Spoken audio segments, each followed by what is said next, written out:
পূর্ব বর্ধমান জেলার মন্তেশ্বর রোডের মুন্সিডাঙ্গা বাসস্টপ সংলগ্ন এলাকায় লরি ও ট্রাক্টরের মুখোমুখি সংঘর্ষে মৃত্যু হয় দুজনের।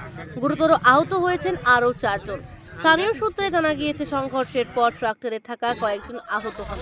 তাদের তড়িঘড়ি উদ্ধার করে স্থানীয় বাসিন্দা ও সাতগেছিয়া ফাঁড়ির পুলিশ মেমারি গ্রামীণ হাসপাতালে নিয়ে যায়। সেখানে চিকিৎসক জনকে মৃত বলে ঘোষণা করে। আহত 4 জন বর্তমানে চিকিৎসাধীন। পুলিশ সূত্রে খবর, মৃত দুই ব্যক্তি জয়ন্ত সরেন এবং তিরু পূজারা, দুজনেই মেমারি 1 নম্বর ব্লকের মগরার বাসিন্দা। ঘটনার খবর পেয়ে দ্রুতই পুলিশ ঘটনাস্থলে পৌঁছে দুর্ঘটনাগ্রস্ত লরি ও ট্রাক্টরকে ক্রেনের সাহায্যে উদ্ধার করে। ওই সময় কিছুক্ষণ যানজটের সৃষ্টি হলেও পরে পরিস্থিতি স্বাভাবিক হয়।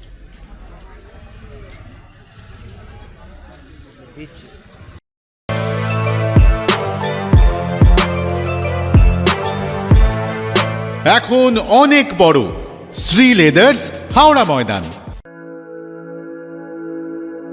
আপনি কি জটিল কিছু সমস্যায় ভুগছেন?